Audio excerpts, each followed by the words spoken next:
First सन news में आपका स्वागत है। मैं हूं अर्गो मित्रो। आज हम बात करेंगे पाकिस्तान, अफगानिस्तान और भारत के बीच चल रहे तनाव की, जिसने दक्षिण एशिया में काफ़ी मुश्किलें पैदा कर दी हैं। पिछले कुछ दिनों से इन तीनों देशों के बीच तनाव और भी बढ़ गया है।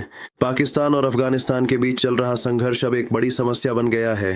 पाकिस्तान ने हाल ही में युद्ध विराम का उल्लंघन करते हुए अफगानिस्तान के पक्तिका क्षेत्र पर गोलीबारी की, जिसमें 3 अफगान क्रिकेटर मारे गए।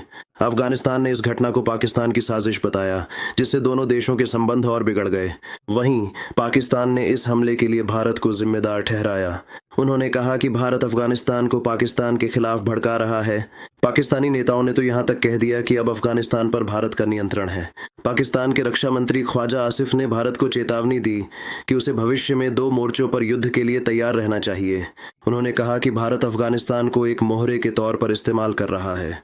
इन बयानों के बाद से पाकिस्तानी मीडिया भारत के खिलाफ नफरत फैला रहा है और लोगों को भारत के बारे में बुरा महसूस कराने की कोशिश कर रहा है।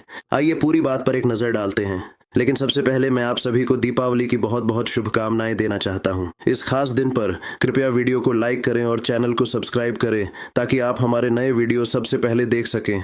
पाकिस्तान को तब शक हुआ जब अफगानिस्तान के विदेश मंत्री मुताकी भारत गए और भारतीय विदेश मंत्री से मिले। उन्होंने कहा कि भारत ने अफगानिस्तान को पाकिस्तान पर हमला करने के लिए उकसाने के लिए यह बैठक आयोजित की थी।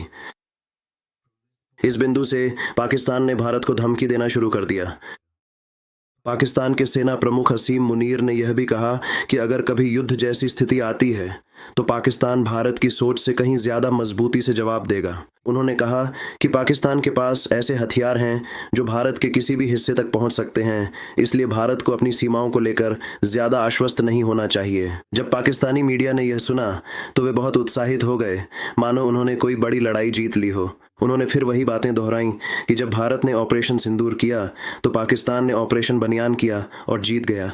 लेकिन सच्चाई ये है कि पाकिस्तान अपने लोगों से झूठ बोल रहा है, जैसा कि वह हमेशा करता है। पाकिस्तान भूल गया है कि 1971 में उसने आत्मसमर्पण कर दिया था और भारत को 93,000 सैनिक सौंप दिए थे। वह कारगिल की हार को भूल गया है और 1965 की शर्मिंदगी को याद नहीं करना चाहता।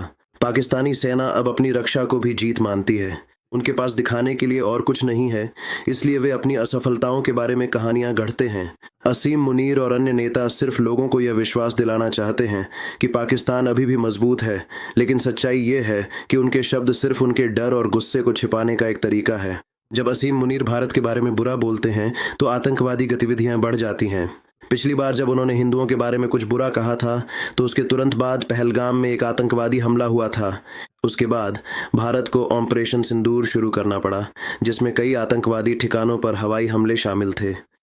सैटेलाइट इमेजेस और रिपोर्टों ने पूरी दुनिया को दिखाया कि इन हमलों के दौरान क्या हुआ था। पाकिस्तान ने बहुत से लोगों को खोया, लेकिन वे अभी भी सच्चाई को स्वीकार नहीं कर पाए। पाकिस्तान ने उस समय कहा था कि उसने एक भारतीय राफेल लड़ाकू विमान को मार गिराया था, लेकिन फ्रांसीसी कंपनी ने स्पष्ट किया कि यह घटना तकनीकी खराबी के कारण हुई थी, न कि किसी हमले के कारण। पाकिस्तान ने इसे अपनी जीत माना, लेकिन भारत ने कुछ नहीं कहा। उसने कुछ करके दिखाया। ये दिखाने के लिए कि भारत की सुरक्षा मजबूत है, प्रधानमंत्री मोदी और रक्षा मंत्री राजनाथ सिंह उन सभी जगहों पर गए जहां ब्रह्मोस मिसाइलें और राफेल जेट तैनात हैं। जब भी पाकिस्तान ने भारत को धमकी दी है, भारत ने हमेशा बात करने के बजाय कार्रवाई की है। जब पाकिस्तान ने राफेल के बारे में गलत जानकारी फैलाई तो भारत ने अपनी तकनीक और तैयारी से जवाब दिया। प्रधानमंत्री नरेंद्र मोदी और रक्षा मंत्री राजनाथ सिंह का लखनऊ में ब्रह्मोस मिसाइल फैक्ट्री का दौरा भारत की ताकत में एक नए अध्याय की शुरुआत थी। राजनाथ सिंह ने स्पष्ट किया कि भारत की ब्रह्मोस मिसाइलें अब पाकिस्तान के हर हिस्से तक पहुंच सकती हैं। ब्रह्मोस भारत की सबसे तेज सुपरसोनिक मिसाइलों में से एक है। सेना, नौसेना और वायुसेना तीनों के पास अब यह है। भारत अब इसे दूसरे देशों को बेचने की दिशा में भी आगे बढ़ रहा है। पहला जत्था फिलीपींस के लिए रवाना हो चुका है और कई अन्य देश इसे पाने का इंतजार कर रहे हैं। यह दर्शाता है कि भारत अब अपने लिए और बाकी दुनिया के लिए एक मजबूत रक्षा शक्ति है। राजनाथ सिंह का बयान सिर्फ शब्द नहीं थे, ये एक स्पष्ट संदेश था। उन्होंने कहा कि ऑपरेशन सिंदूर के दौरान जो हुआ वह सिर्फ एक झलक थी, और अगर पाकिस्तान भविष्य में कोई मूर्खता करता है तो उसे इसके पूरे परिणाम भुगतने होंगे। भारत ने अब स्पष्ट कर दिया है कि किसी भी उकसावे का जवाब पहले से कहीं अधिक मजबूत और सटीक होगा। भारत की सभी मिसाइलें, रडार और एयरबेस पूरी तरह से सुरक्षित और कार्रवाई के लिए तैयार हैं। लेकिन दुनिया अब पाकिस्तान की स्थिति जानती है। अर्थव्यवस्था बदतर होती जा रही है, देश पर विदेशी कर्ज बढ़ रहा है और लोग सरकार से नाराज हैं। इस मामले में वह अपनी समस्याओं के लिए भारत और अफगानिस्तान को दोषी ठहरा रहा है। ये घटना दिखाती है कि पाकिस्तान कितना हताश और शक्तिहीन है। वह अब भारत या अफगानिस्तान में से किसी से भी विनम्र तरीके से बात नहीं कर सकता। इसीलिए वह अपनी घरेलू समस्याओं को छिपाने के लिए भारत के नाम का ढाल के रूप में इस्तेमाल कर रहा है। लेकिन भारत अब वह देश नहीं है जो बार बार चीजों को समझाने की कोशिश करता रहता है। भारत अब मिसाइलों, सैन्य कार्रवाइयों और कूटनीति के माध्यम से बात करता है। भारतीय विदेश मंत्रालय ने भी हाल ही में स्पष्ट किया कि पाकिस्तान अपनी समस्याओं से ध्यान भटकाने के लिए केवल भारत के नाम का उपयोग करता है। पाकिस्तान ने वास्तव में बातचीत करने की अपनी क्षमता, अपनी विश्वसनीयता और अपनी स्थिरता खो दी है। भारत अब अपनी आत्मनिर्भर रक्षा नीति और मजबूत तकनीक के कारण दुनिया के शीर्ष देशों में से एक है। भारत हर दिशा में तैयार और सतर्क है। लखनऊ में ब्रह्मोस इकाई से लेकर अंडमान में नौसैनिक अड्डों तक और कश्मीर से अरुणाचल तक ऑपरेशन सिंधु 2.0 की तैयारी भी पूरी हो चुकी है।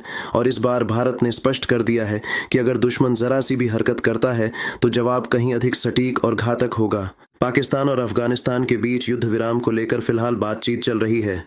तहरीक-ए-तालिबान पाकिस्तान (TTP) हालांकि किसी भी समय फिर से हमला कर सकता है। भले ही तालिबान सरकार यह न कहे कि वे उनका समर्थन करते हैं, उन्हें निश्चित रूप से अंदर से समर्थन मिलेगा। ये युद्ध विराम कब तक चलेगा ये तो वक्त ही बताएगा। कृपया हमें बताएं कि अगले कुछ दिनों में क्या होगा। ये दिवाली है, एक पवित्र त्योहार। इसे अपने परिवार और दोस्तों के साथ पूरे दिल से मनाएं। साथ ही कृपया इस विषय पर अपने विचार कमेंट में बताएं। वीडियो को लाइक और अपने दोस्तों के साथ शेयर करना न भूलें ताकि वे भी इसके बारे में जान सकें।